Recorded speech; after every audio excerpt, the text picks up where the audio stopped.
we talk about computation or computer interfaces, we are all, most of the time we're talking about computer and computing devices. So we're developing graphic interfaces on a screen, right? We're interacting with dynamic information. However, so there's a question.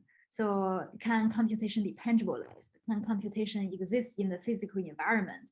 Can we actually program our physical existences and physical artifacts like our chair we're sitting on, like the table, to become part of dynamic information system?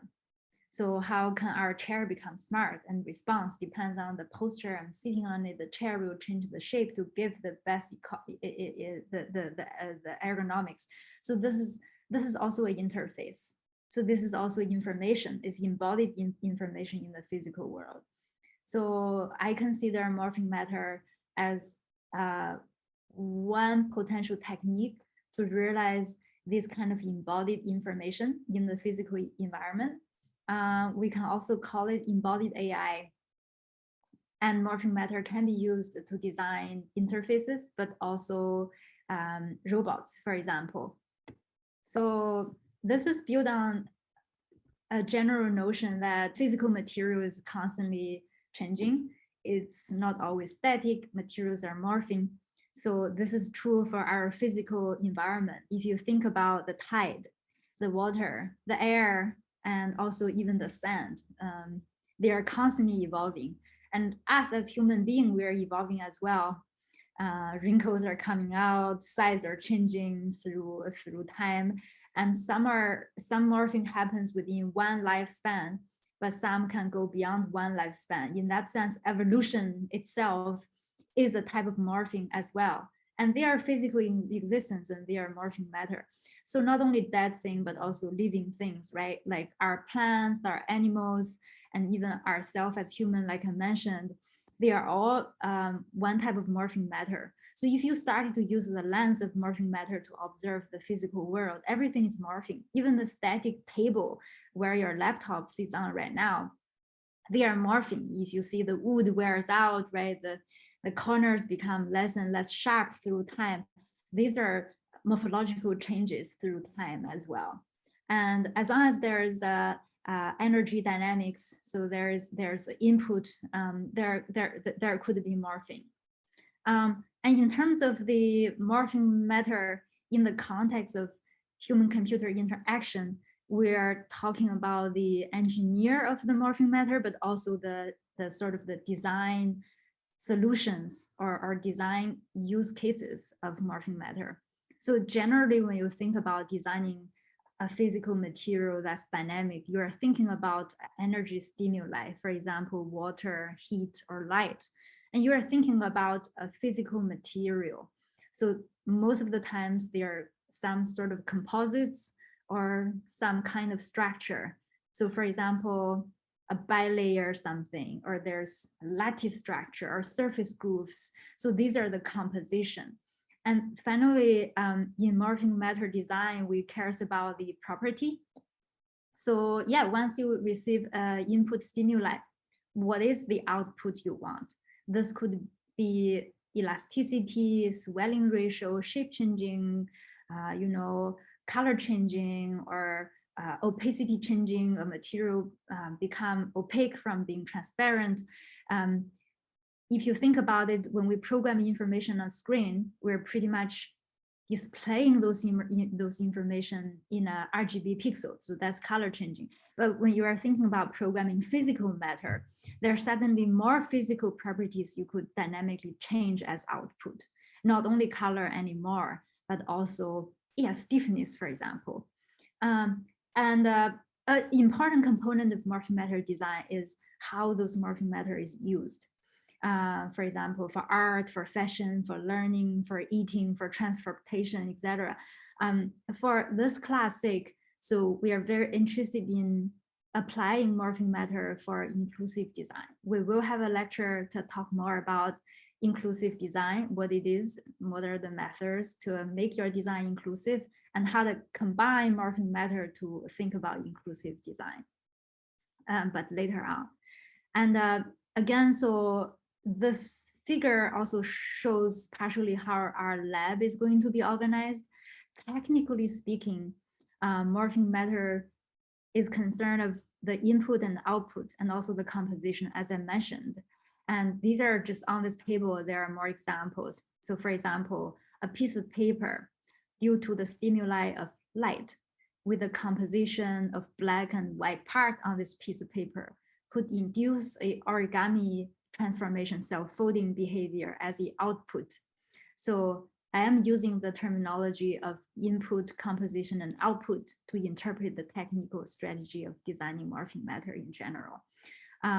And during the pneumatic workshop, we'll introduce you guys how we can leverage air as a input stimuli and a pneumatic bladder design as a material composition and to induce this inflatable transformation as an output behavior.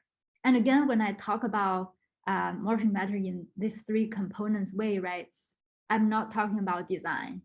This is engineering still, but how to leverage a pneumatic driven inflatable air bladders for example, for a ergonomic chair that can change posture depends on the baby's preference and movement. Suddenly that becomes the context, how the morphing matter is used, basically. So, and we want to touch upon both the engineering aspect of morphing matter, but also the context where the morphing matter can be used in this class. And just more examples from our lab. So when we think about morphing matter, the stimuli can be embedded in a disk. So this shows a flat disk that's 3D printed, can self-fold into a rose flower when you apply heat. So when you put this disk into water, for example.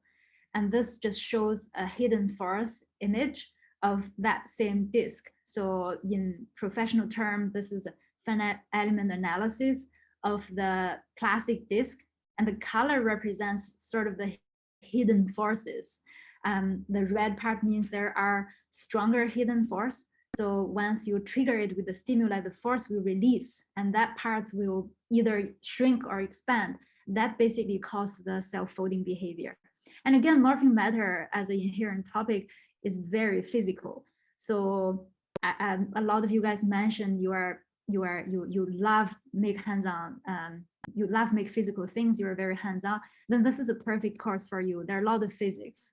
We're not going to go to the mathematical part of the physics, but there are a lot of intuitions and understanding of the physical phenomena if you wanted to really train the matter to behave the way you want it to behave. So more about in a disk. So we can also embed those hidden forces, which is also called residual stress or strain, within a 3D printed disk to make arbitrary morphable shape. You can print a flat disk that morph into a teddy bear. And not only, like those residual stress in a plastic film, but also surface features on top of a polymer can induce morphing. So in this case, we are showing, this is just a single material, no hidden stress or whatever, no 3D printing. We're literally just stamping some grooves on a homogeneous soft material. So this one, when you dip it in water, it swells, and this can cause morphing. So this phenomenon can be applied to, for example, food. So you can make a piece of pasta and stamp some grooves on top of it, like a spaghetti or any kind of flat pasta. As you are cooking them and boiling them, the groove will induce this transformation behavior. So all the flat shapes were before cooking, and all the morphing, the 3D ones are corresponding morphed shape after you cook them. And this is purely based on the groove pattern. And we will have a lab to actually let you guys play with this material, which is called semolina flour. But this phenomenon, this general design principle can be applied beyond food. You can think about, for example, Jello or some of the silicone elastomer. You could put a piece of rubber in an organic solvent. If it has surface grooves like this, it can morph like this as well. And we'll talk about some of the geometrical principles of designing the right kind of morphing you want in the lab. This just shows a thin hair pasta before boiling is a very straight flat line, and after boiling, it can turn into this Asian instant noodle shape. And I mentioned these groove-based phenomenon can be applied to material beyond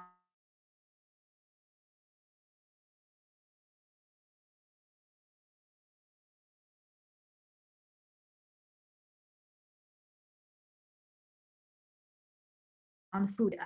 There are also other type of kind of water-driven materials we want to introduce in the class. One type is hydrogel.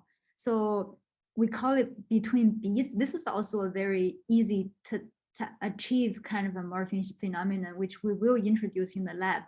If you place a lot of hydrogel beads close to each other on a thin substrate, like a piece of paper, you can also induce a morphing behavior. And you see in this video like I said, it was literally a piece of paper with those blue beads super glued to one side. If you induce it in water, it'll start to morph. This was partially an effort, is actually a collaboration with the ocean biologist. We're trying to conduct biomimetic coral design to function as temporary refugee for baby fishes during the coral bleach. It's a very simple material system, actually very accessible, but it can achieve potentially some function that are good for the society and our environment. So morphing matter can be wearables, can be fabric as well. I mentioned about plastic, right? Piece of paper, food, edible, and how about things that we can wear? So Leah is actually taking a major lead in this thrust of research in the lab. So she's been investigating different ways to arrange yarns, if you will, to achieve a different functional fabric. So for this one, we are talking about spacer fabric that's through knitting. And we are considering fabric as a piece of metamaterial that has unique structure. So for example, you can make a hairy skin for a piece of silicone and transform a tube into a soft body morphing structure. And you can also make wearable splint with this kind of metamaterial fabric. So we are going to talk more about inclusive design with Morphing Matter with a lot more kind of application-based examples in our class on Thursday. And then we'll also jump on to talk more about fabric, and Leah will be guest lecturing on Thursday as well. I think that's where I want to end for today.